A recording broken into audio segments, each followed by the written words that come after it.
applause. Thank you. Please grab a seat. So after that introduction by Mark, we have a lot of history together, and I'm very grateful for the kind words he said. I have had the privilege of interacting with him, knowing him indirectly for about 25 years, and certainly directly for the last 15 years of this journey. And it's so amazing to watch Dreamforce grow from 1,300 people to 135,000, 5 million people online. This man has created like a festival. It's like a music festival for geeks. Excuse me, I mean techies. We're all techies, right? And it's pretty amazing. Can we have a hand for Mark for this creation he's done here called Dreamforce? It's truly amazing. And what touches me most about Mark is his commitment to really find a way to add value. We all know in this room, there's only one way you succeed long term. Anybody can get lucky, do something for a period of time, but real success in any measure whatsoever comes when you do more for others than anybody else. There's no other way to do it. You find a way to add more what? Value. And if we find the way to add more value, we can be superior in the marketplace, but we can also be superior in our own lives. We can enjoy our lives at a different level. We have a different set of pride that isn't fake, it's not ego. Ego is when you try to make it better than it is, and you know the truth is it's not. But when you really are in a position, when you're in a position where you own what you're about, and you know what you're to deliver, and you deliver it on a significant scale, then you have an opportunity to really experience not only success, but fulfillment. And this conference has gotten bigger and bigger, not only in its size, but also in its impact. And so I'm really feeling privileged to be back with you here. And I know you're working to raise 1 million meals, and I'm very into hunger, to say the least, primarily because I was so hungry at the stage of my life. And my life was completely changed because when I was 11 years old, we had no money and no food. And we got used to that, but it was Thanksgiving, which makes it more emotional. And my parents were saying and doing things that after you say them, you can never take them back. And it was very profoundly painful, obviously, for myself as the oldest and try to keep my brothers and sisters from hearing it. But it profoundly changed because that day, something changed my life, and it was somebody simply coming and delivering food. And it wasn't the person, wasn't giving it, it was a delivery guy. And it wasn't a happy moment for my father. It was interesting. My mom and dad are yelling at each other. My mom's saying things to my father, you haven't taken care of us. Pretty painful moment. And the door happens, and I go open the door, and there's this tall guy standing there with these big bags of food, and on the ground beside him, he had this pan with uncooked turkey. And he said, is your father here? And I said, just one moment. And I sprinted to get my dad, thinking this was going to be the most euphoric moment you could possibly imagine. Like God had come by and surprised us, somebody cared about us, whatever you wanted to frame it. And my father came to the front door begrudgingly. When he saw the man, he got very angry. And he said, we don't take charity. And he went to slam the door. And the man was a very tall guy, and he put his arm or shoulder against it and kind of bounced off of him. And he said, sir, this is not charity. Everybody has tough times. And somebody knows you're in need, and they want you to have a beautiful Thanksgiving. Please accept this gift. My father got even more intense and started saying, I don't accept charity. And this time the man put his foot there and bounced off of it. And then he said something to my father that I thought my father would hit him. He looked at my father and said, he looked at me in the background and said, don't let your family suffer because of your ego.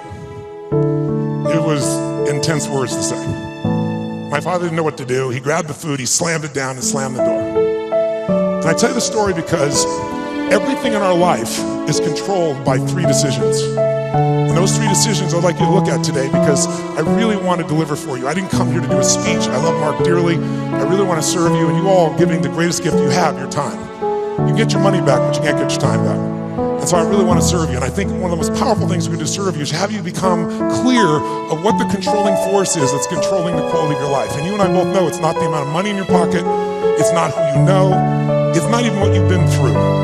It's really the decisions you make moment to moment about a couple of different things. And the 3 decisions I made in that moment that I'd like to pull your attention to just real quick are, in this moment you're making these 3 decisions, by the way. The first one is, what are you going to focus on?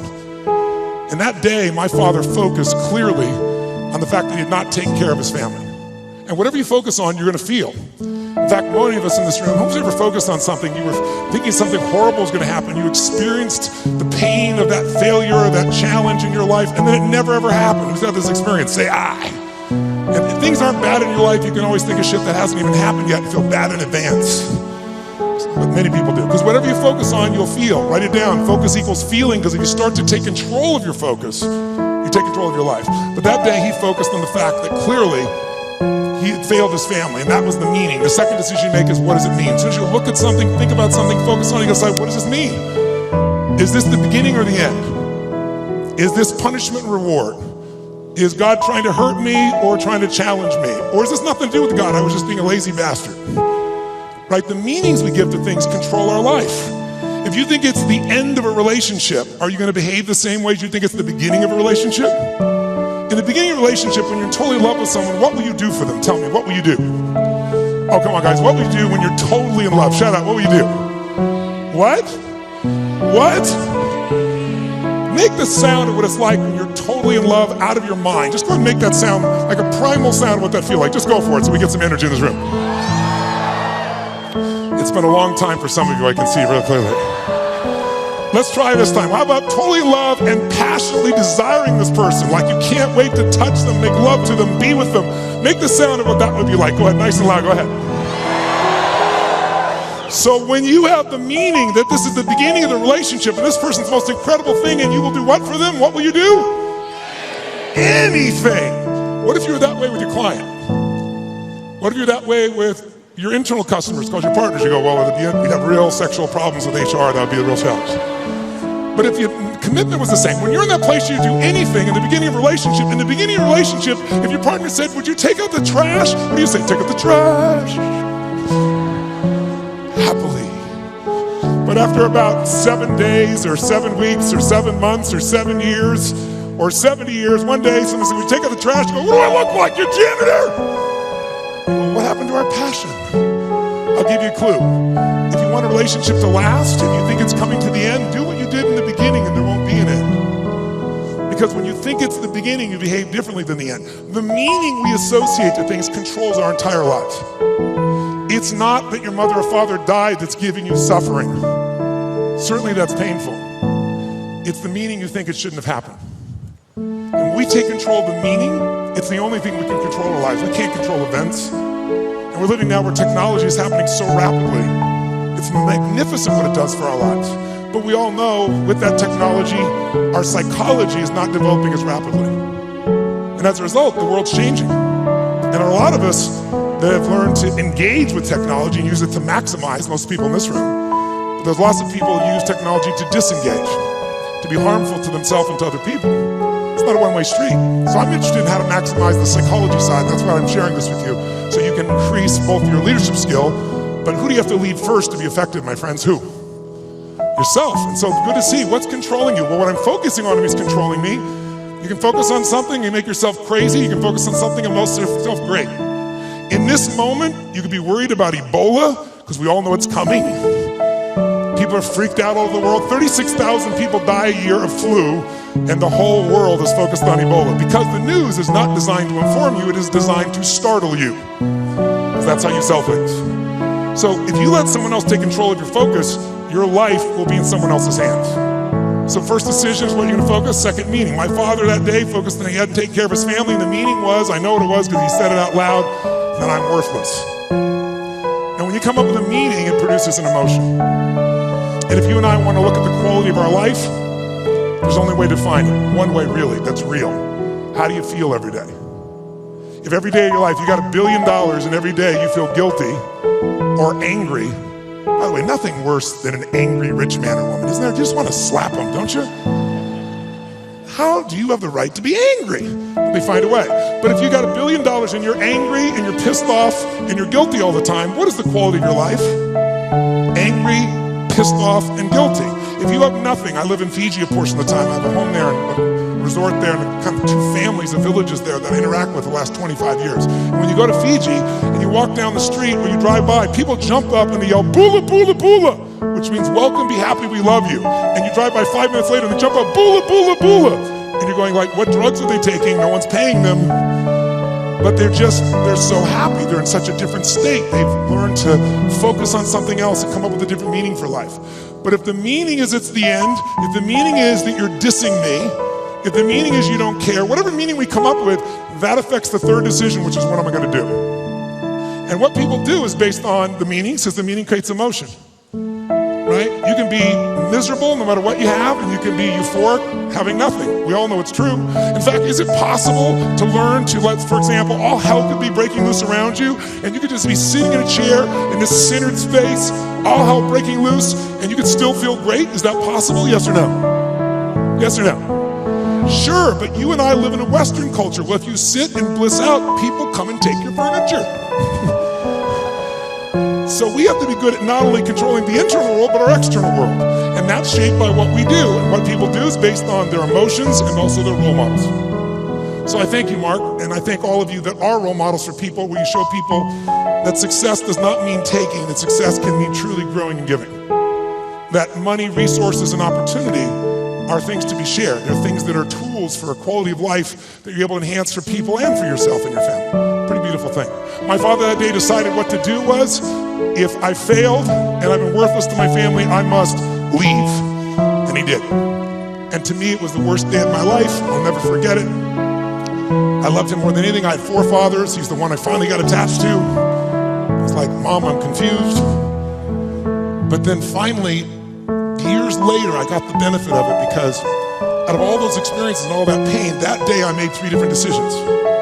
First decision is I just decided to focus on something different than him, and that's the power we have. We get to decide what to focus on, and my decision number 1 is I want to focus on the fact there's food. What a concept. Pretty cool. But the most powerful thing to change my life was meaning. I said, what does this mean? Because my father had always said, my mother had always said, nobody gives a shit. Nobody cares. Don't care about anybody, they don't care about you. And that day I had physical evidence.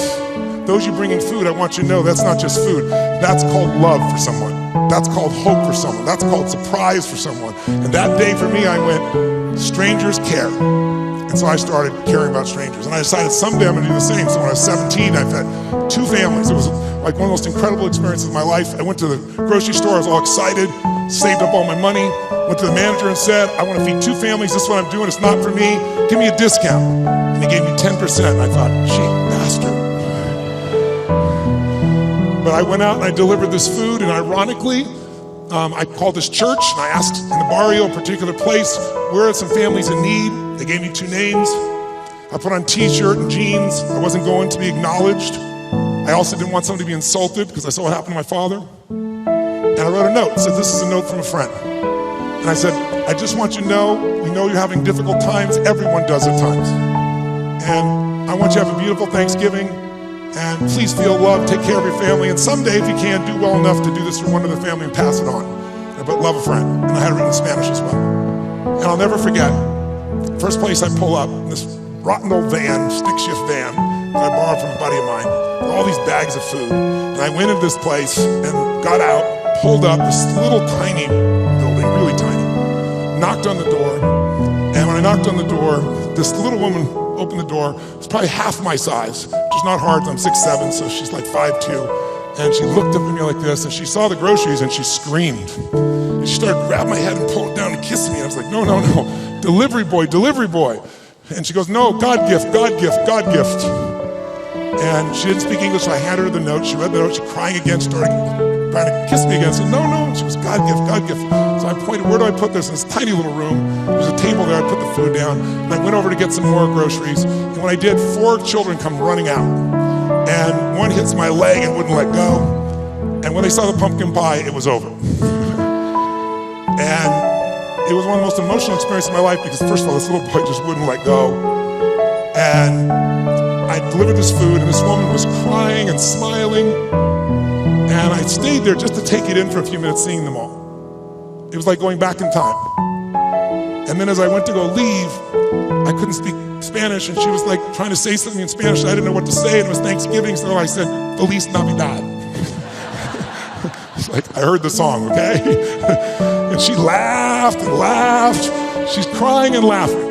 One of the more beautiful experiences of life, isn't it? When you can have both those experiences in your body simultaneously. And I remember I got in the van, and all the 4 kids were sitting on the bench here, and she's standing there waving, and I pulled and go in reverse, and I looked in the mirror, and as I looked in the mirror, I saw these kids there, and I saw Mom crying and smiling still, and then I lost it. I started crying uncontrollably. And I'm like trying to put the thing in gear, with tears coming through my eyes, and I thought to myself, what? I mean, this is a beautiful thing, why am I crying? And then I realized what a gift that day was. I realized that my worst day of my life was my best day. And my goal for you, if you don't already have it, my guess is you've already done it, knowing where you are in your world today, but maybe your second worst day, it's time to make a best day. Because out of every tragedy, out of every pain, it only gets healed when we find a deeper meaning, when we find there's a higher purpose in it. And I realized I wouldn't have been there that day. I wouldn't have that hunger to help somebody else if I hadn't had that hunger in my own soul at one point missing.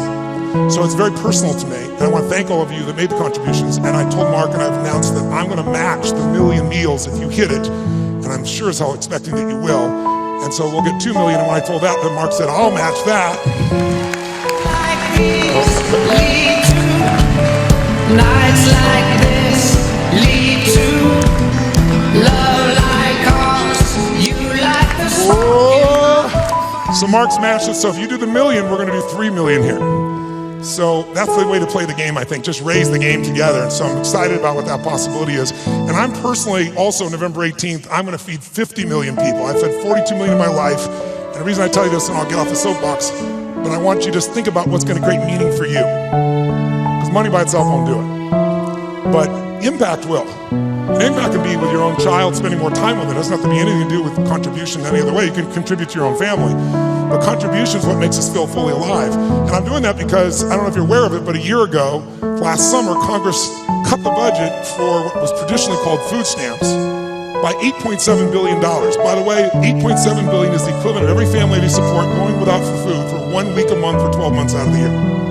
And all the nonprofits are trying to support that. So I'm partnering with Feeding America, and I started writing this book, and I thought, I'm going to donate all the profits of the book. I'll feed 10 million people. And then I was like, that's not enough. And I thought, well, I'll get matching donations, and I'll raise the bar, I'll get 20 million. And as time has gone by, I finally decided I'm going to do 50 million myself, and I'm looking to raise 100 million, and that's in addition to the 1 million I'm doing here. That's not part of it. So if you want help, you're welcome to, and Feeding America is my partner. And we're working for matching funds to get to 100 million people. I'm already at 67 million just with some friends of mine before we even launch it.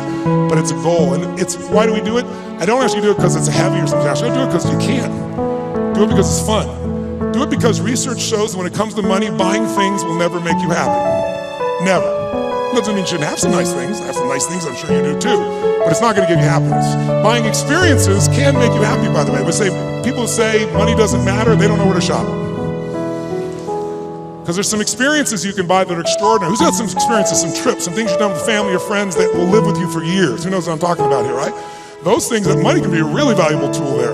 If you can find enough to add value and have money and do those experiences, how cool. I'll tell you what else money research shows will do. People always say money doesn't matter once you get to a certain level. No, it matters. You can spend $5 a month and have more emotional juice, and it can be measured all the way down into your saliva by hormonal changes. You want to use money, not let money use you. So another thing that'll do it is getting rid of drudgeries. Who here loves to pay for shit you don't want to do? Right? Cleaning the toilet. Who likes to have someone else be able to do that if at all possible, right? Because once you do that, those drudgeries are gone. What do you get to do? You have time. And with time, you can spend more time with your passions, the things that matter for you that you can do in the world, that share in the world. And the third thing that gives people the most enjoyment out of money, just so you know, is actually giving it away. And nobody believes that until you do it. Now, if you don't give a dime out of a dollar, you're not going to give 100 million out of a billion ever. Don't kid yourself. It's the place to start wherever we are. And if you do, I think you can find there's enormous enjoyment in that process. And I think you'll also find if there's somebody you love, you do something for, it's even more. So that's why I'm here. And I want to now make sure in the time that you're here, let's kick this in gear. And let's talk about 3 things that can truly change the quality of your life. Number 1, first of all, if you make new decisions about to focus on, try this just for a moment. Just for a second, take a deep breath in. Exhale and give it a moan. That was really pathetic. Let's try that again. Deep breath in, then make it a sexual moan and thoroughly enjoy it. Oh, that was much longer and deeper. I like that. That was good. One more time. Use deep breath in and give it a moan. Now, one of the things that I want to talk to you about here tonight, this afternoon, is really simple. And that is, everyone here is in business, and there's a problem that all businesses have. We're in the most competitive environment we've ever been in. We went from, 500 million people being online to a couple billion people being online. And in the next 4 years, they're saying we're going to have 3 billion more online. That means this entire world is a bigger market. If you're the person that adds more value, it also means you're going to have more competitors than you've ever seen in your life. How many think the economic world that we're in today is gonna stay the way it is? Raise your hand. Okay, one man on drugs, there's always one. Okay, how many think that the economic environment's gonna go through seasons? We're gonna have some more ups and downs as we adjust to what's happening in the world here. Say I. Well then if we know that, our goal, you and I as leaders, should be to anticipate that. In fact, everyone in this room is a leader of something, whether you're the leader of a company or whether you're a leader of a department or whether you're a parent or hopefully you're a leader, not a follower. If you're a leader, you've got to exercise that skill. And so I want to talk to you about that and one of the most important skills of that. But most people don't exercise that leadership because they're dropping behind in their skill sets. And I'll give you an example of what I mean. How many of you in this room, I want an honest answer. I'd like you to yell the answer and raise your hand if you would, please. How many of you in this room have ever experienced the absolute total humiliation of playing a video game against a child? Scream I if you've done this experience. Oh, come on, let me hear you. What happens when you play the child? Who always wins? Come on, who wins? Always. Why? Is it because they're faster? Is it they're smarter? They're younger? Their neurons are functioning at a quicker tempo? Here's how it usually works. You're a mother or father, you're an uncle or an aunt, you're a grandfather or grandmother, you're a friend of the family, you're looking for a gift. We live in a tech world, in a world where today children play with an iPad and learn how to use it before they know how to tie their shoes. How different is that world? I was with Mark yesterday with his daughter for her six-year-old birthday, and we're talking about things, and she's got these Legos, and a friend of ours says, oh, my 6-year-old goes on the iPad, searches on YouTube for videos on how to build cool stuff using Legos, and starts to study how to build all these structures. That's the whirlwind that our kids are in at 6 years old. And imagine what else they're searching for and finding at 6 years old. It's a wild, wild world. So here we are with this technology, and most of us are not seeing what it's doing for us. So you sit down with this child who's high-tech, you're not. Even the techies in this room aren't usually as gamers. I know there are plenty of gamers in the room, but there's plenty of not. And then what does the child do? The child says, oh, come on. You go, look, I'm not good at this. This is for you. Come on, uncle. Come on, auntie. Come on, mom. Come on, dad. It's my birthday. It's Christmas. They use the guilt approach, don't they? And what do you find? You finally break down. Okay. Now you should know you're being set up when they go, you go first. Right? And they go, look, it's really simple. You just shoot. You just shoot these guys and it all drops down. And you think, okay, I'm gonna show this little bastard I can do a thing or two here, right? Take out the gun, you shoot, and you're dead in 2.3 seconds. Whose experience is say I? Now what happens to the child? And about 45 minutes later, you get your second turn. Am I right? And then you're really pissed. You're dedicated, you're devoted, you're focused. You're gonna take this thing out. You last 4 seconds and you're dead. Out of the side of the head. The kid, 45 minutes again. Who's had this experience? Say I. Why does the child always win? Is it because they're faster? Is it because they're smarter? Is it because they're stronger? No, it's because they played this game before. As a result, they have the secret to success. They know the road ahead. And if you know the road ahead, you have an incredible power called anticipation. Anticipation is the ultimate advantage. See, winners, leaders anticipate, losers react. The reason you get beat is you don't know where things are happening, so you're reacting. Reaction is always stressful. And yet so much of our life is predictable if we just were to study it, not be caught up in our day-to-day. It's predictable the challenges you're gonna have in your relationships, or with your kids, or with your body, or with your job, or with your economics, or with your mother-in-law or father-in-law. These are predictable. And if you were to anticipate these things and put a strategy in place, you could take it all out and have the quality of life that you deserve. In business, it's everything. Those that anticipate, those that lead, and then there's those that follow. The followers are the reactionaries. So the more we can anticipate, and you can't anticipate and lead unless you first learn how to lead yourself at a different level. And so I'd love to have you just see that if you and I can start to take control of our focus, and we can start to take control of the meaning of our lives and make something really that meaning that empowers us, because look, what's wrong is always available, isn't it? There's always an Ebola, a bird flu, there's always something that's gonna kill the entire human race tomorrow on TV. And then there's your life. What's wrong is always available, and so is what's right. And you have to take control of that focus, because otherwise you become a follower and you get to live your life. Even though you're a smart person, we're all smart, but it's easy to get led astray by everybody else's focus, isn't it? and then all of a sudden let them create the meaning for us. And then all of a sudden we're settling for a life far less than what we desire or deserve. So my approach is really simple. My approach is to say, let's you and I, just for a few little time we have here, by the way, this to me is a little time, a couple hours, 2.5 hours, I guess, at this stage. Because kind of the minimum length of seminar I do is 50 hours, 50. And you go, are you kidding me? I don't like to hear myself talk. I like to see people do things so often they build muscle, not just thoughts. And so one of the things I'm gonna ask you to do in a few minutes is we're gonna go from this passive mode that you're in right now into full engagement. Because if you get fully engaged, it's amazing what you can accomplish and do. When you're partially engaged, you get a little bit of result. When you're disengaged, we all know what you get, nothing. And we live in a society where most of us are so overwhelmed. There's so much information. We're not having any problem with information. We're drowning in information, but we're starving for wisdom. And so we gotta separate it out. And so one way to separate it out is I'd like to talk to you about 3 things that can help you increase your performance and your life. Because what I'm obsessed by and have been for 37 years is what can increase performance for an individual or an organization. But also I'm equally obsessed about what's gonna make somebody fulfilled. Because who's had this horrible experience? Who here has ever achieved your goal and then your brain said, is this all there is? Who's had this experience here? Say I. And that's worse than failing. At least when you fail, your brain can say, I can figure this out and do it again a new way. But when you succeed and you're miserable, you're basically technically screwed. So what I want to make sure that you and I do is we set ourselves up to be able to win. So there's 3 things I'd like to walk you through. 1, I'd like to walk you through how to the competitive edge that's going to get you both the performance you want at the highest level and also the fulfillment you want. Because if you want to know my view, I can tell you there's 2 master lessons in life. Lesson 1 is the science of achievement. If you want an extraordinary life, if you want a magnificent life, which by my definition has nothing to do with me, it's life on your terms. Some of you, what's an extraordinary life? It's having a cool little company. For some of you, it's having a big billion-dollar company. For some of you, it's not a company, it's 3 wonderful children that you totally love and adore and spend time with. For some of you, it's poetry. For some of you, it's making a difference in the environment. It's different for all of us. It's life on your terms. But if you're gonna have an extraordinary life, you need to master, number 1, the science of achievement, which most of you are damn good at or you wouldn't be in this room, right? You know how to go from where you are, have a vision, make it real. Speeding that up, that's my business. When Mark talked about, he actually showed me the other day, we were together a couple days ago, and he showed me the very first day he did his V2 Mom, which is really a simple way of saying, what do you really want? What's your vision? And your values is, why do you want it?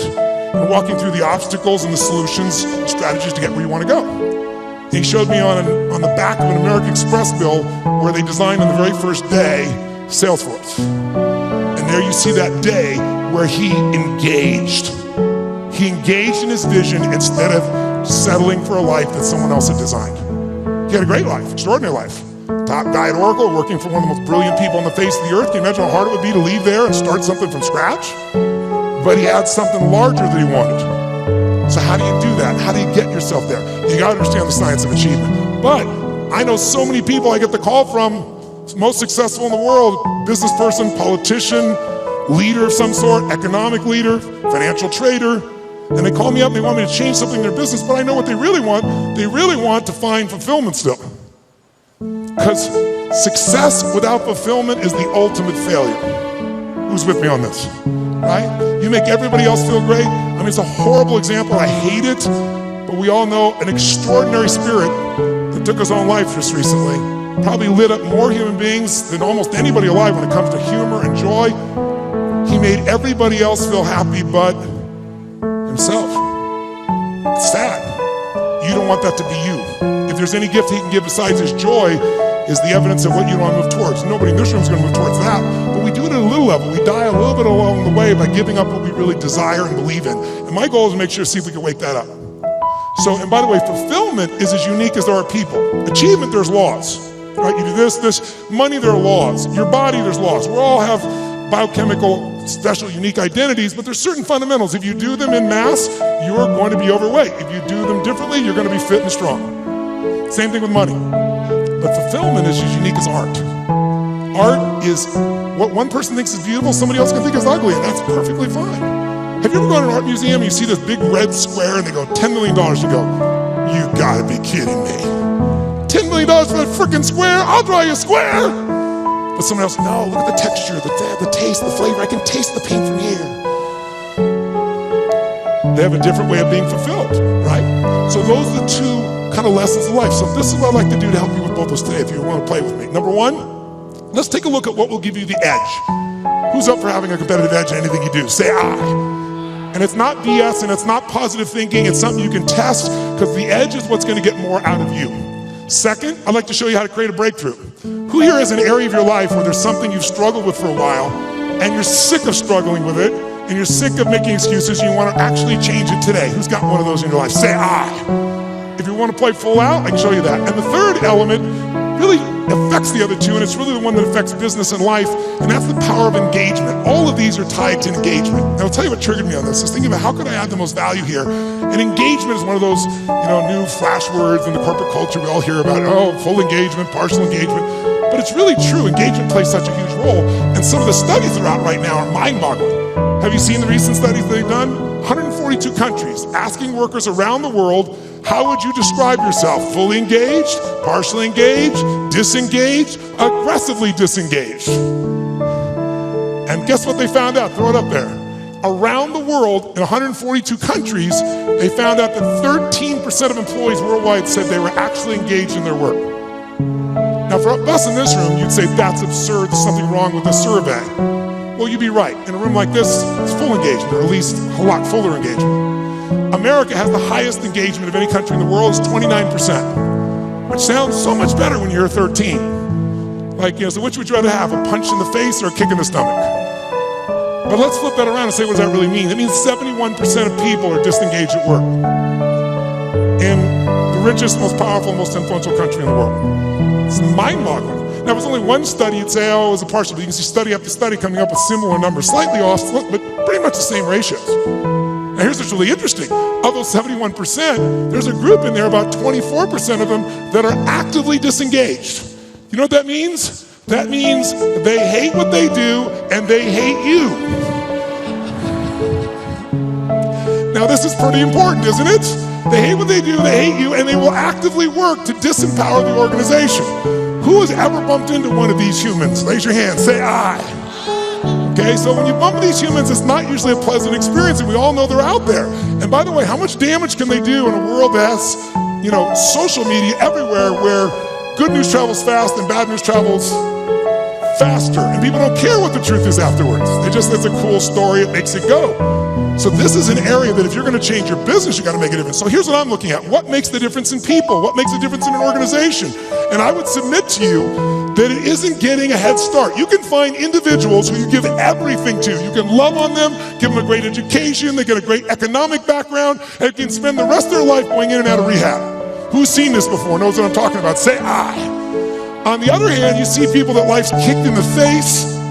Somebody's been abused mentally, emotionally, physically, you name it, and they become the Oprahs of the world. So it's certainly not, advantage does not come because you were given something. And by the way, in business, advantage doesn't come because you have most resources. Companies with most resources don't win. The most resourceful companies win. The most resourceful companies are the ones where employees are the most engaged. And it's statistically proven. You look around and you say, who had the lead? Well, before YouTube, there was Vimeo. They had a year jump. Pretty much the same technology, just didn't engage as many people. Before Google, there was, what happened, Yahoo? If you're out there, what the hell happened to you people? Right? Before Facebook, there was, what happened to MySpace? Facebook was more engaging. Engagement is really the new factor. Being able to be fully engaged. And by the way, in your intimate relationship, how important is engagement? Some guys go, very important, I want to put it off as long as I can. No, I don't mean that. Full engagement in that area is going to determine the level of fulfillment you have or don't have in a relationship, right? The more engaged somebody feels that you are with them, the more energy you have, the more connection you have, the more aliveness you have. So part of what I'd like to experiment with here is discover what creates engagement for real with you, what creates disengagement, because these are huge factors. Because if you understand what they are, your level of performance, your level of results, your level of leadership, your level of joy will change very, very radically. Who's with me that engagement is not just a term, it's something to make a difference in your body? Let me see a show of hands, say I. Now, I'm asking if your hand raised for some engagement. Because here's what research shows. If you listen to me passively as I'm talking here, guess what? Within a month, you just listen, sit passively. Most of you are doing it, there's nothing wrong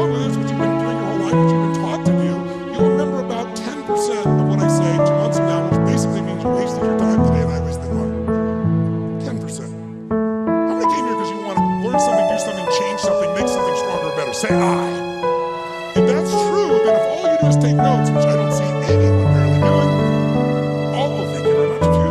I stand corrected. And nudge the people on either side. What's wrong with you, bitch? Come on, where's the notes?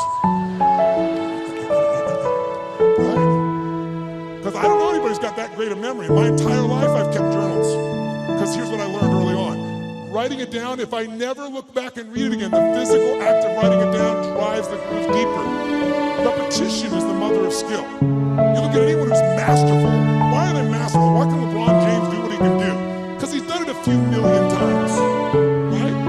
You know, Kobe will go out and make 300 shots before he will leave that floor every day. 300 shots. The same freaking activity. Most people in tech world, oh, I heard that story, I know that thing, oh yeah. If you're not doing it, you don't know shit.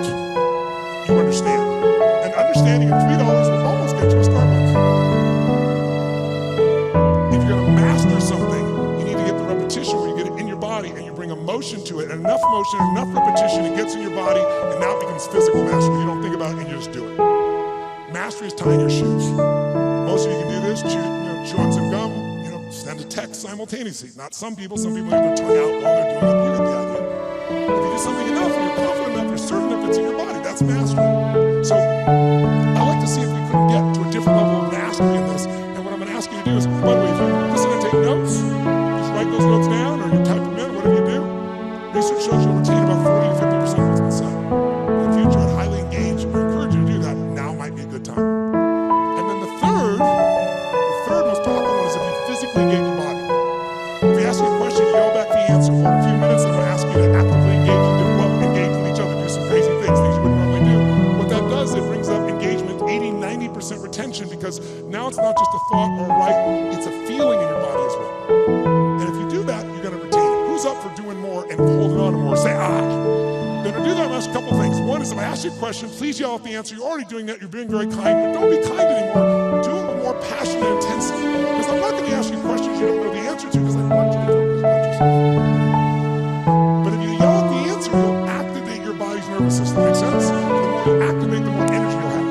We live in a passive society, and if we're going to engage, by the way, the companies that engage, the companies that have records of 24 at the top 25% in the country, highest levels of engagement of employees, companies like Google, companies like Salesforce, companies like Apple, companies like Facebook. And by the way, guess what all the research shows? 22% more profitability, almost one for one. For every percentage of increased engagement, you almost get an increase in profitability. But I would argue you get that in your personal life as well. The more engaged you are, the more the other person will become engaged. You want to get somebody engaged? You get engaged. Think about it. Everyone in this room is a leader. What's our job to do as a leader? Our job is maximize resources. Right? How do we take whatever resource and get more out of it? Ourselves, other people, our economics, our business, our technology. That's the job of a leader. But you can't maximize resources if you don't have full engagement. So I'd like to see if we can increase that. And so one simple way of doing that, increasing that engagement, is to start with us. Because by the way, are you going to engage other people if you're not engaged? Yes or no? Yes or no? Are you going to be able to touch other people if you're not touched? Are you going to move other people if you're not moved? And so, by the way, here's the problem. How many of you wake up on? You have certain days you wake up and you think to yourself, today, I don't want to talk to any people. Who in this room has days like this? You don't want to talk to anybody here. Say I. Oh, come on, say it with some energy. I. But as a professional, you got to do that most times. And if you fake it, do people feel it? So I want to show you some ways to change it. But here's the reward of engagement. If you can become a person to engage others, you will now become an extraordinary leader, not a mediocre or good one. As far as I'm concerned, good is the enemy of great. It's too corny as it sounds. So think about it. I'll give you an example of this book that I did. I did this book because back in 2008, I felt like I was back in my childhood. Everybody around me was suffering. And I hate suffering. Most of the skills I developed is because I want to take somebody out of suffering and take them to a place where they have joy and aliveness and health and vitality and abundance or whatever I can do to help. And so I've got the guy that cuts my hair, my barber, is like, his kid can't go to college, has lost half of what he's got to do. A billionaire client of mine is no longer a billionaire. He's feeling equally bad, he thinks, but suffering is suffering in somebody's mind, right? And so I thought to myself, something's got to be done. And then, like most of us said, somebody's going to do something. In 2010, when things actually got worse and the system wasn't changed,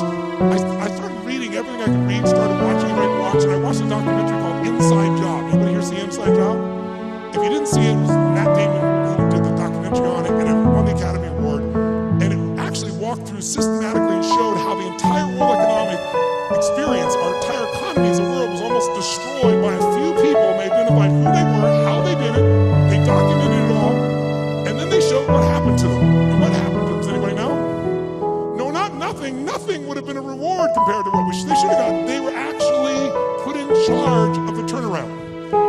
And they were given your money and mine.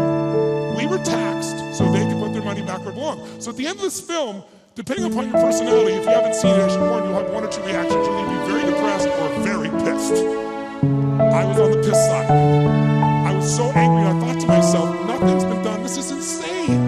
Something's got to be done. I thought, everybody says something to be done, but what can I do? And I thought, you know what? I've got access.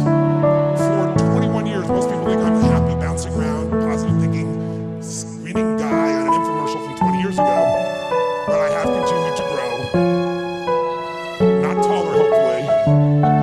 But in all that time, for 21 years, I've coached Paul Tudor Jones, who's one of the top 10 financial trainers in the history of the world. He's a man who's made more money than almost anyone on earth, along with George Soros and a few other names you may know. But Paul's really unique in that Paul found himself in a position that in 1987, when the stock market crashed, the largest percentage in a day still to this day, he made 20% when the whole world was losing everything. He made 200% that year for his clients. Just unbelievable. And then it was like the guy that walked on the moon. What do you do if you walk on the moon? You see, you look at that incredible view of the earth. It's you seeing it, not a photograph. You come back to the earth, you shake the president's hand, you have a ticker tape parade. Now what do you do? And a lot of those astronauts, if you know the story, actually became depressed because they didn't have what I call a compelling future, something to look forward to. So Paul had a little fall back, and I was called in and turned around. I came in and started studying everybody around and figured out what it took to do it and built a strategy to put him back in state. He's been successful and made money every year for 21 straight years. Every single year. There's no one in this class that's done that. No one. Pretty amazing. I was with him to give example. We were together and back, you remember, in the tech bubble of 2000, it blew up. Paul made money. Right by him, side by side, every single day. He's emailing me every single day. I'm talking in some ways, communicating him, where I'm going to see him every 3 or 4 months to be there in person, make sure we keep tweaking the system. I'm not there to be a positive thinking coach. You didn't need that crap. I'm not prepared for anything, coach. I'm how do we figure out the strategy? I've always been a strategist. I've never believed in positive thinking. I never told people you should go to your gym or go to your garden, better yet, and chant, there's no weeds, there's no weeds, there's no weeds, there's no weeds. I'm like, here's the weed, let's pull it out. That's what I do with him. 21 years. 21 years includes 9/11. And the whole markets are blowing up, making money. 21 years includes everything we saw in the subprime crisis, making money. It includes when we all went through the dropping gold, those are associated to it not long ago. So I've been there with all those pieces, and I got a chance to learn from this guy side by side, and I've been able to contribute to him in a significant way. So I got access. So I decided I'm going to go find a way to interview the 50 most influential, financial, brilliant minds on the face of the earth. Not people you read on the internet, not people on television screaming at you what to buy, and telling you about some mythical mutual fund that gives you 12% every year and it doesn't exist. But the real guys and the real ladies that do it. But how are you going to do that? Well, I'm going to call up to Tony Robbins. I'd kind of like to come interview you. You're worth $27 billion and I like your time. You have to engage people. So I'm going to show you some ways to do that. I'll tell you, when you can engage people, there is no limit to the resources you can access. If you want real wealth, wealth is access to resources. It doesn't have to own them all, just access to them all. You can do whatever you want, wherever you want to go. That's real wealth. And you can do it if you can engage people. Engaging people is finding a way to meet their needs, not yours. If you meet their needs can be met as well. And it can be done in a way that has integrity and love and vision and creativity, and it can truly be a synergy. Now, I'll give you some examples of it just for 2 seconds, and then we're going to do some things to engage this so you get the sense of its value. One of the first people I called him was Carl Icahn. Carl Icahn is a very gentle soul. He's a man who has a hard time expressing his true feelings about things. Who knows who Carl Icahn is? And go ahead and censor. He's worth $27 billion.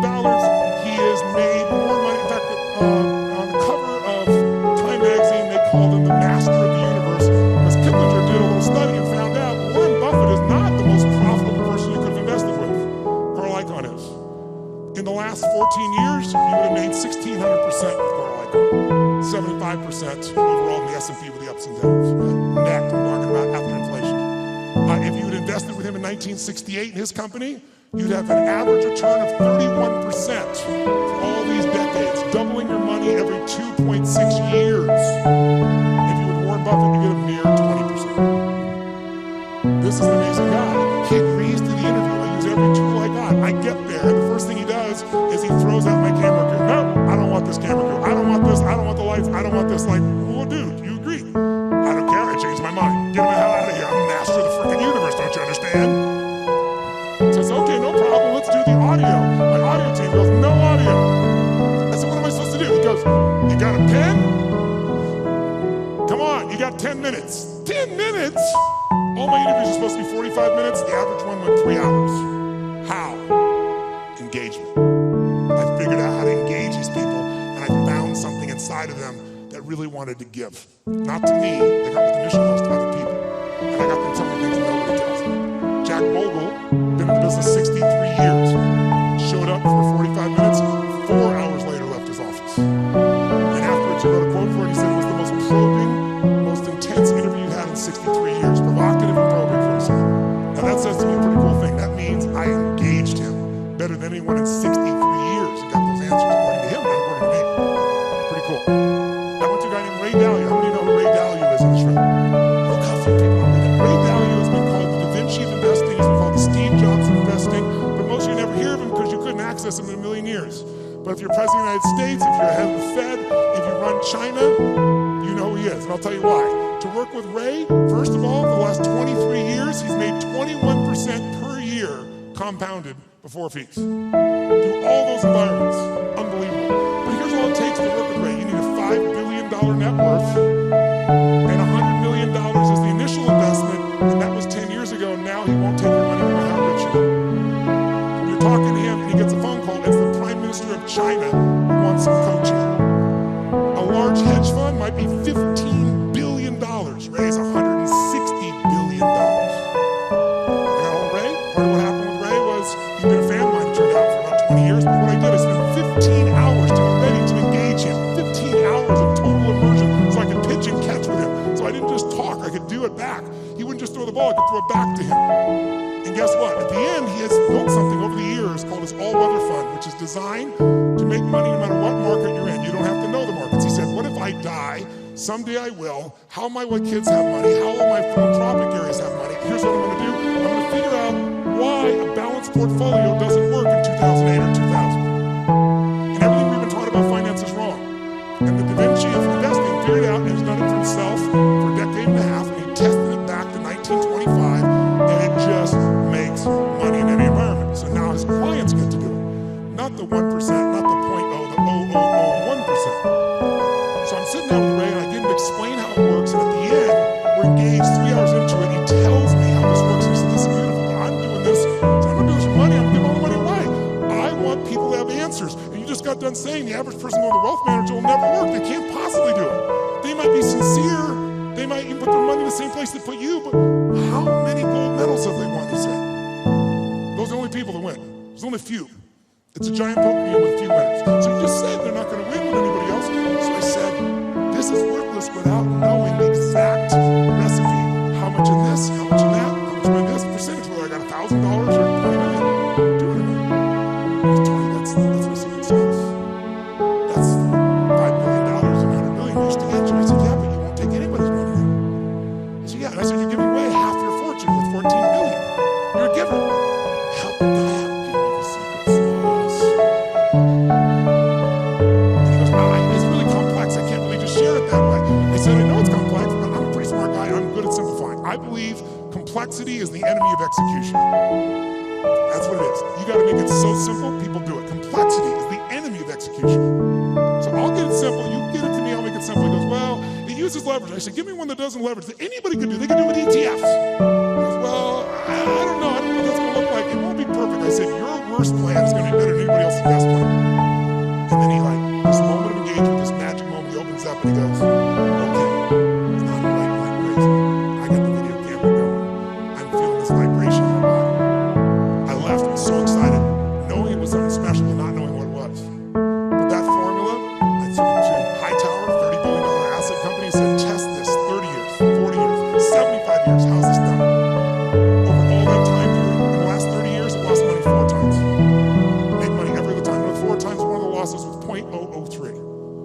really practically lost money 3 times. You know what the average loss was? 1.9%.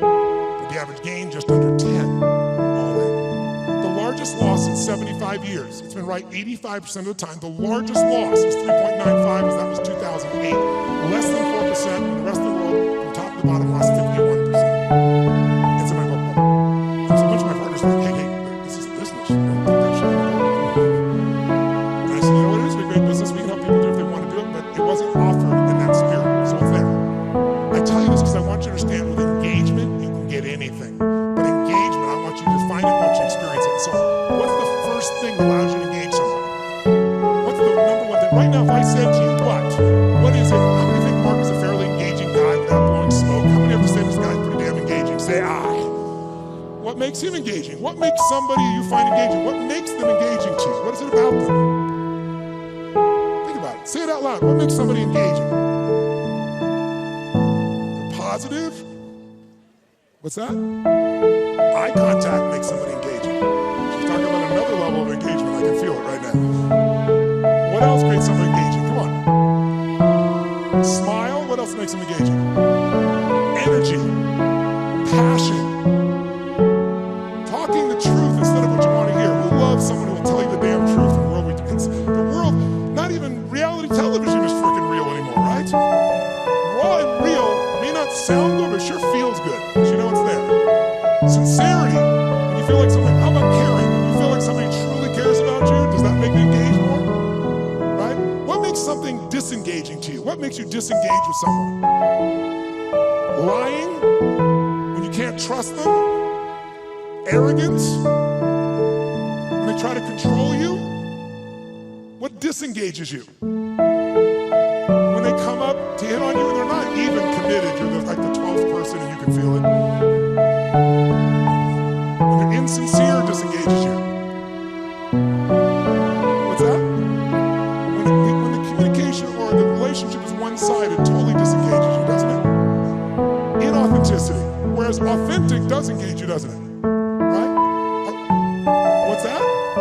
Yes, when they're on their phone talking to you while they're also doing something else. How many love this experience? And yet we've made it culturally okay. Depending upon what generation you're in. Depends on how your mindset is and where you live in the world, I guess, to some extent.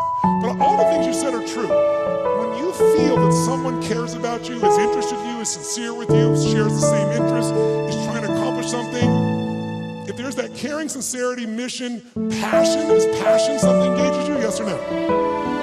And then disengagement's the opposite, but all of them start with one thing that I want to do right now so we can shift this gear, because you've been sitting way too long and so quietly, you've been so nice, but this passive learning has got to end now. I just did it so it wouldn't feel jolting when we began. Now we can step into the real game. And here's how I want to do that. First of all, energy. Energy is the base. How many agree energy is engaging? Say I. If you want to change something in your life and you are what I call energy poor, low energy, are you going to follow through, yes or no? You love your husband or wife, but you're exhausted. Love, okay. There is no passion. There is no intimacy without energy, am I right? You're not going to go to build a business without energy. You see this crazy man, he's filled with energy, day, night and day. It's Richard Branson. How much energy does that man have? He's insane in his energy. Anybody I've ever met who really has this compelling ability to engage with people, it's energy, but are they born with it? Some maybe, most not. Because I've interviewed them, I've seen them, and I also see some of them like Richard. Richard is a ball of fire of energy, and then he's not.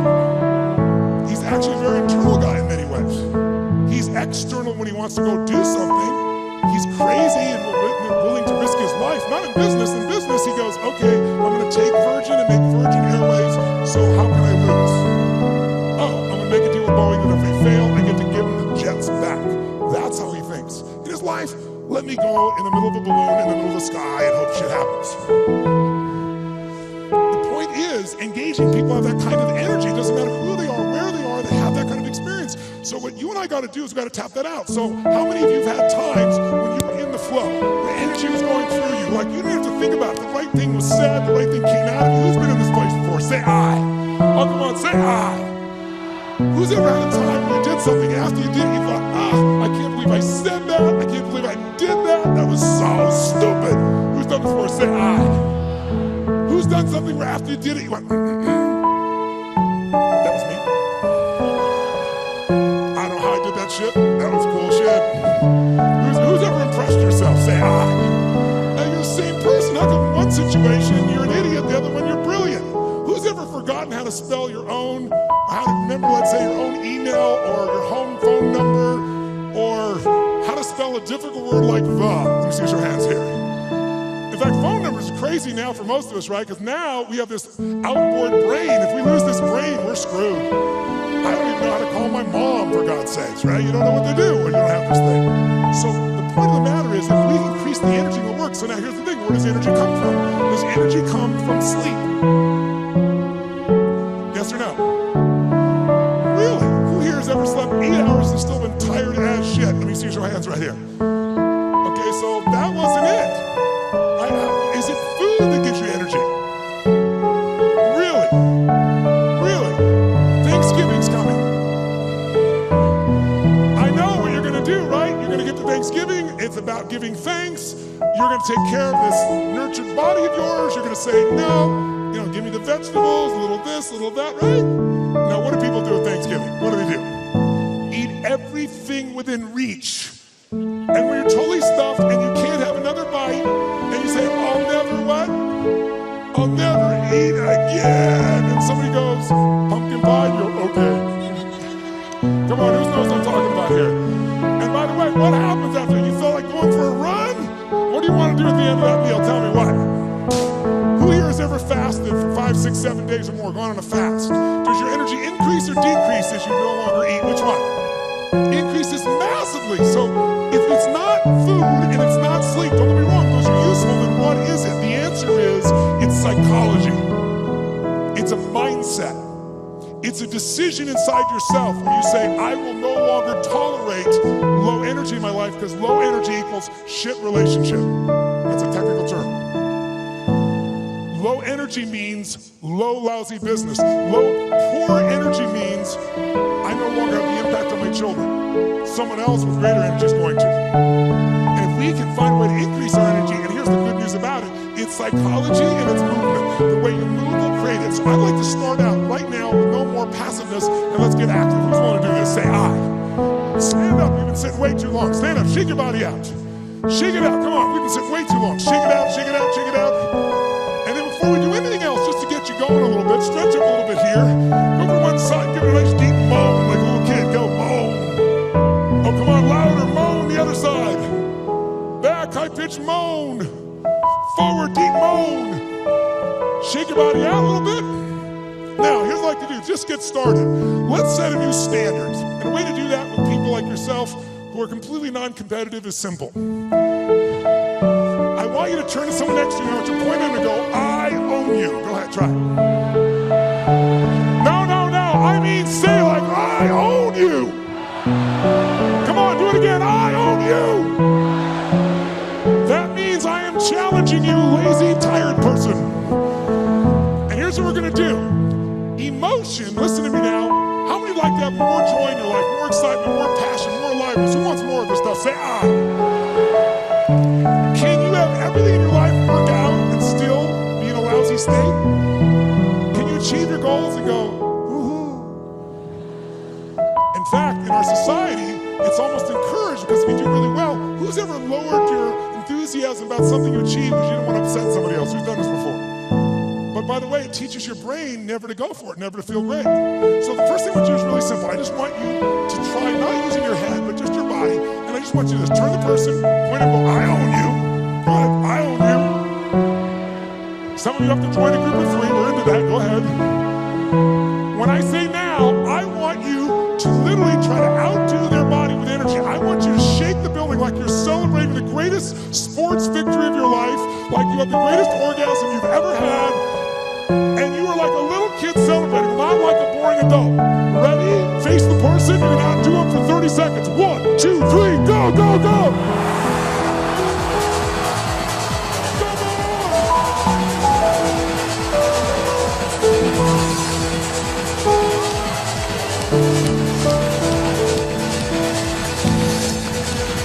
Come on.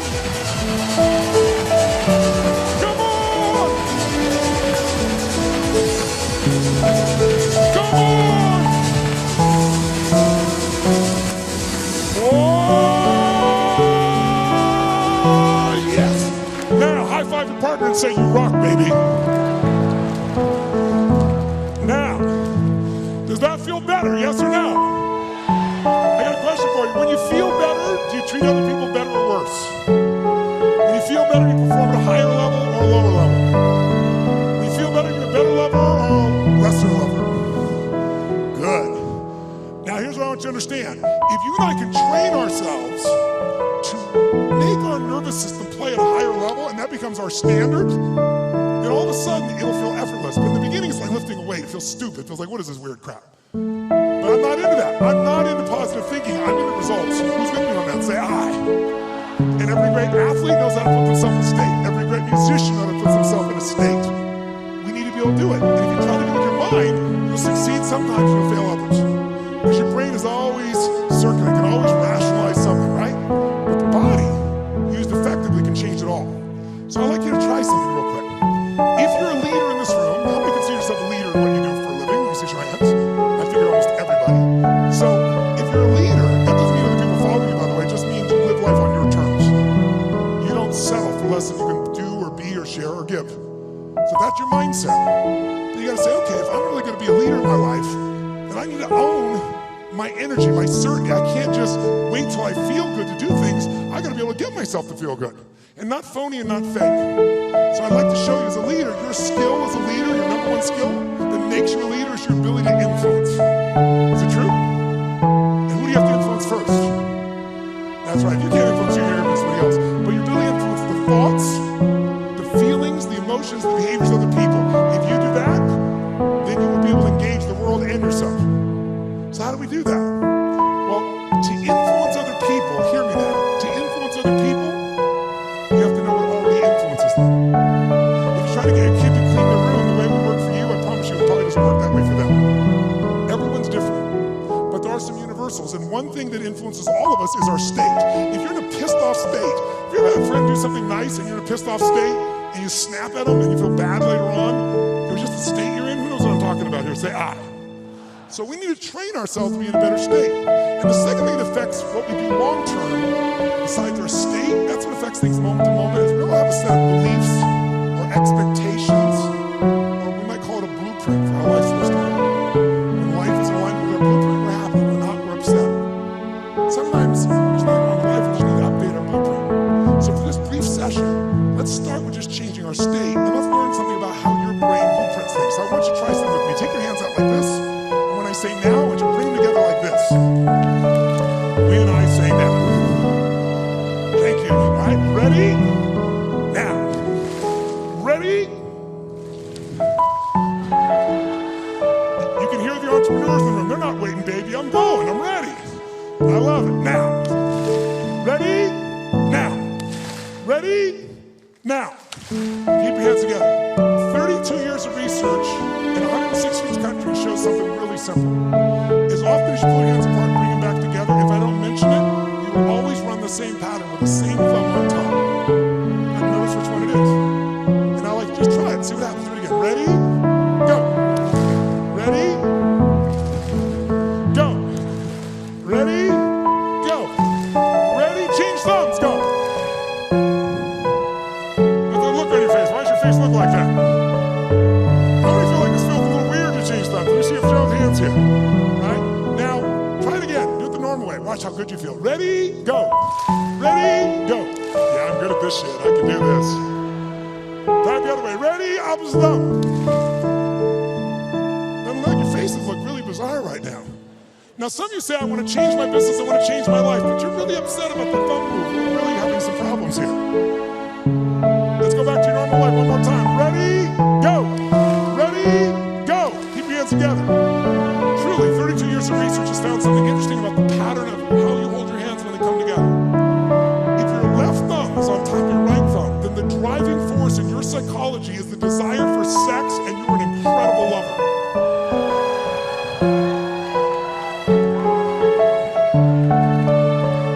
I saw that man change thumbs. I saw you change thumbs. Look at him trying to show the one. Oh. However, if your right thumb is on top of your left thumb, then the driving force in your psychology is intelligence, and you will be absolutely financially free in your lifetime. Look at this poor bastard, he's having a thumb fight. Do I want the sex of the money, the sex of the money? If your thumbs just came together and you didn't cross, it means you think you're smart, sexy, and rich, but you will never be neither free. I'm very sorry for you. This has nothing to do with it, just engaging your body. So shake your body out, shake it out. And here's what we're gonna do right now. We're gonna go engage each other. How many believe that engagement makes a difference in the quality of your life? How many buy that? Say aye. How many think engagement makes a difference in how happy you are? Say aye. If you think engagement affects your business, say aye. So then why don't you engage? The answer is you do. The question is what level? Right? We all engage. Do you engage at a low level, a deep level? Do you engage the mind? Do you engage your own mind and heart? Other people's mind and heart, or just their head? The people that engage the mind and heart, they have some extraordinary capacity. In fact, I'm going to show you something in a few minutes that I think you'll find very useful. Before we do it, let's just see the ways we can change our engagement. Most of us do this unconsciously. I want you to become aware of how you change your state of engagement. So when I say now, I'm going to ask you to walk around this room and introduce yourself to as many people as you can. I start most seminars this way because I want people to see something inside themselves they don't notice usually. And that is when you go to introduce yourself, though, I want you to do it at a very specific level of engagement. I want you to go up to people when you're really not wanting to engage. You're just doing it because you should and it's polite, but it kind of annoys you. Who knows what I'm talking about here? So when you walk up to them, I want you to literally walk up to them like you're doing this because you have to, but you really are annoyed by this. Like, this is a stupid exercise. Why should we have to do this shit this guy Robbins is saying? Why do I have to shake your hand? You don't say that. You just think it. What do you do when you're a little annoyed with your face? What do you do with your body when you're a little annoyed or a little frustrated or it's a waste of your time? What comes around your eyes? How do you walk to somebody when it's a waste of your time? How do you shake your hand? I want you to notice specifically while you do those two things. One, how does it feel to be greeted that way? That'll be obvious. But more importantly, what do you have to do to lower your engagement to this level with your body? Because if you become aware of your body, you can change your engagement that fast. I want you to see if I'm annoyed or frustrated, and I want you to play like a kid, like you're really doing it. If you're like, oh, wow, hey, let's do this stupid exercise, you'll get nothing out of it.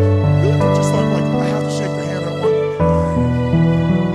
And just notice, what do you do with your face? What happens to the tension, your face, your breath, your neck, your shoulders, your hands, your voice? And I want you to get to as many people as you can over a minute and a half. Ready? Introduce to as many people, and it's a waste of your time. In fact, let me show you what it looks like before you do it so you're clear. Sir, you, come here. Come here. What's your name? What? Louis? Get out of here. Give him a hand. It's Louis, ladies and gentlemen. It's Louis.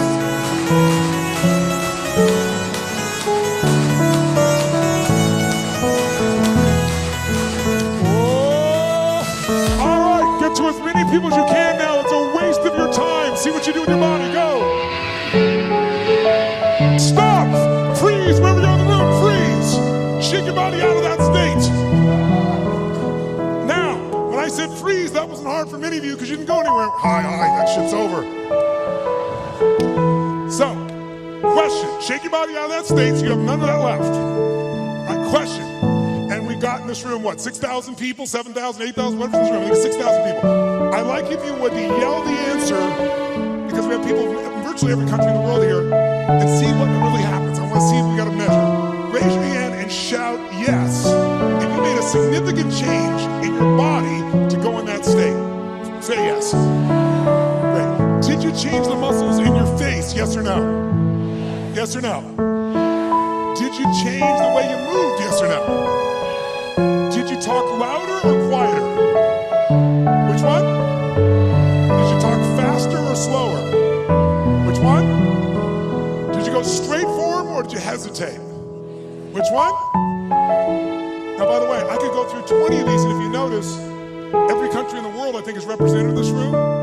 Every belief system, every background, every sexual preference, every spiritual preference. Everyone in this room is different, comes from all kinds of places.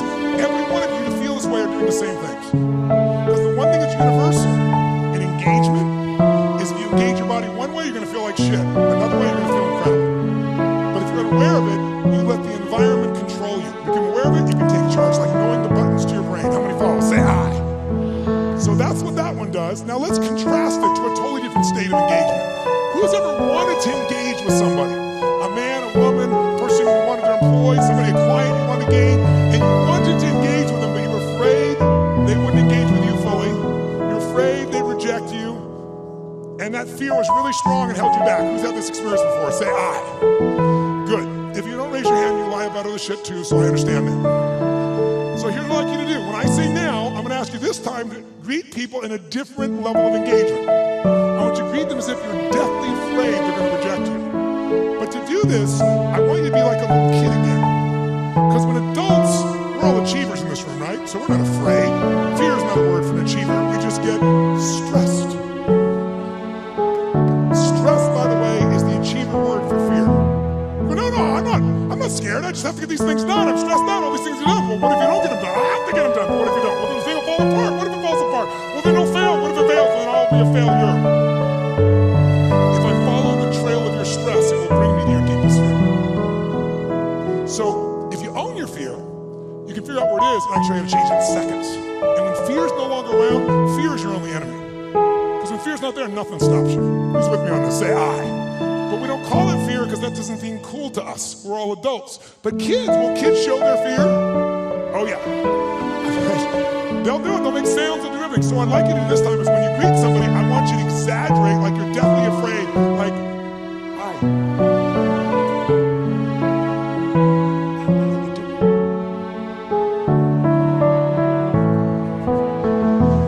I want you to exaggerate it so you'd see what you're doing on a very subtle level underneath. I'll show you an example. Who's ever watched the Winter Olympics on television and you're in your chair and watching somebody snowboarding or skiing, and as you're watching, you feel yourself doing this? Who knows what I'm talking about here? Say I. So I'm going to ask you to exaggerate so you notice it. So please play full out. It's the only way you're going to see what you do, and see what do you do differently with your face, your voice, your body when you're really afraid. It'll show you contrast. Just for 1 minute, as many people as you can, totally exaggerate. You're deathly afraid. Go. Greet them, greet them, greet them.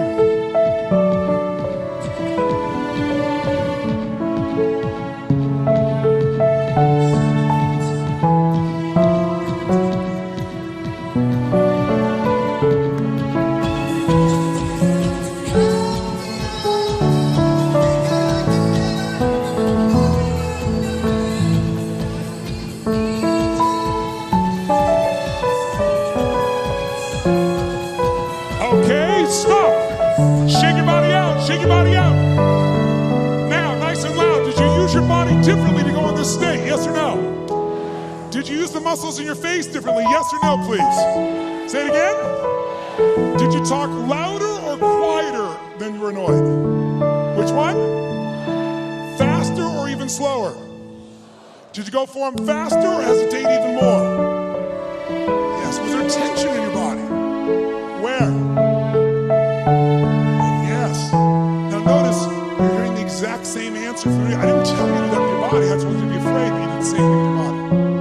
We're all unique, but you have this gift that our Creator's given us called the nervous system. Use it one way, you'll feel afraid. Use another way, you'll be annoyed. Use another way, you can feel incredible. So let's find that. Shake your body out one more time. Shake it out like a little kid. This time when you go to greet people, though, how many of you in this room own your own business? Let me see your hands. Own your own company? Let me see your hands. How many of you are leaders in a company where you have to lead and influence significant numbers of people? Good. How many of you in this room are parents? Let me see your hands. Good. How many of you in this room have a relationship with a human? Let me see your hands. Then this shit will work for you.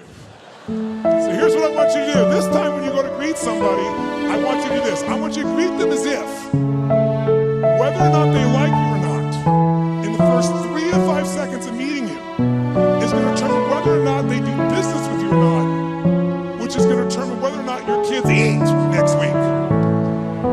Okay? By the way, human beings never judge another person in the first 3 to 5 seconds of meeting them, would they? Would they?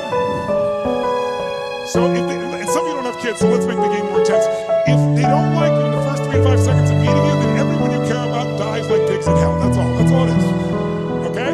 That's how important. Let's see if you use your body differently. If everyone you care about's on the line and they gotta like you in the first 3 to 5 seconds. Ready? Go, go, go. Oh, yes. Now, shake your body out. Does that feel better? Yes or no? Yes or no? Did you use more of your body or less of your body? More of the muscles in your face or less? More of your voice or less? Did you talk louder or quieter? Faster or slower? Did you hesitate or go straight for them? Did you touch them? Did it feel good? Why? You should have seen who I touched.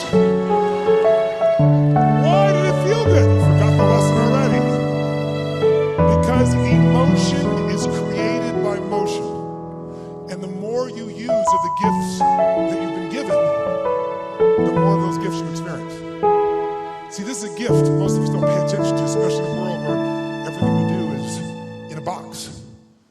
What do people do? They wake up, have a box breakfast, get in their box car, go to their box office, type in a box, have a box lunch, drive back home in the box, turn on a box, go to a box and open up and get a cylinder to change their state.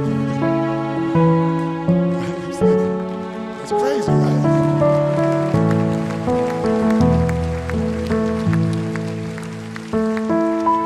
But if you and I use our body differently, we're going to think and feel differently. Do you feel more engaged or less right now? Which one? Did you engage others more or less?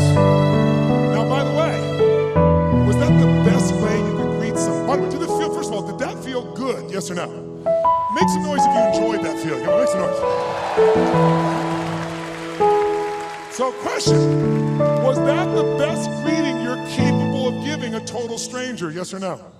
Yes or no? Yes or no?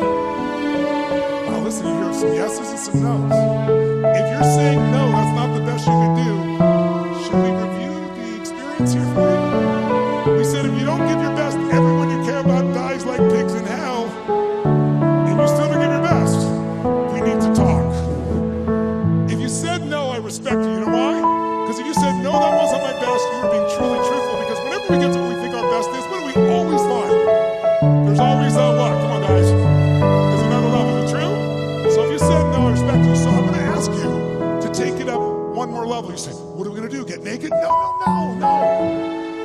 What I want you this time is I want you to greet people as if they're your best, let's say last person on earth you love, you missed, your best friend, your lover. Be like, oh my God, look, it's Mary. There she is. Oh my God. Oh, wow.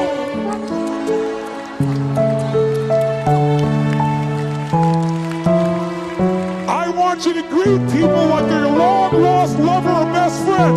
Ready, go, go, go! Let me hear you, come on!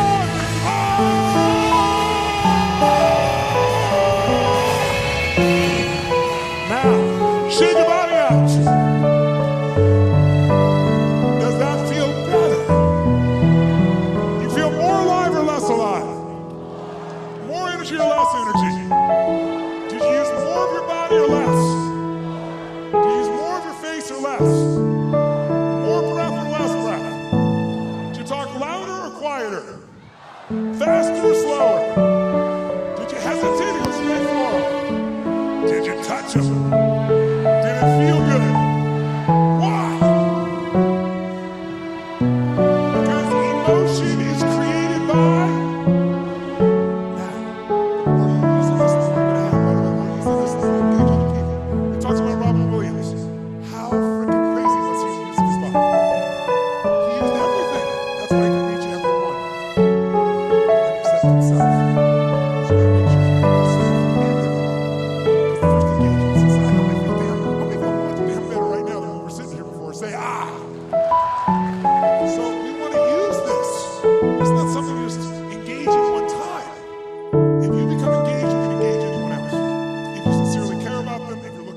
support them and yourself, but you're not going to do it if you're low energy or energy.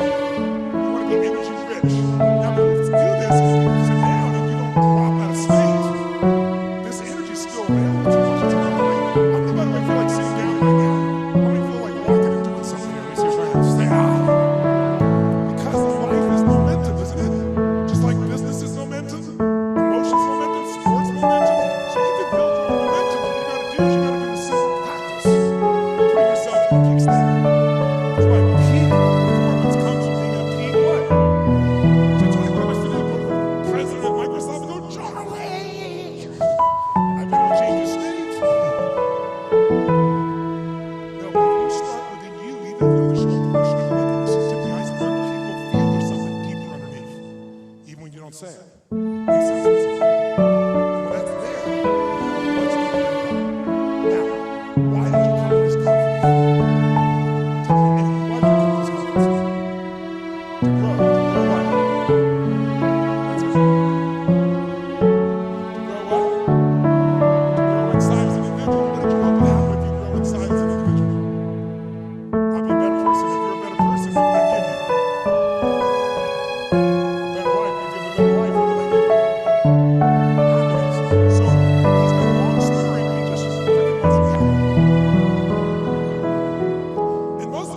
intellectual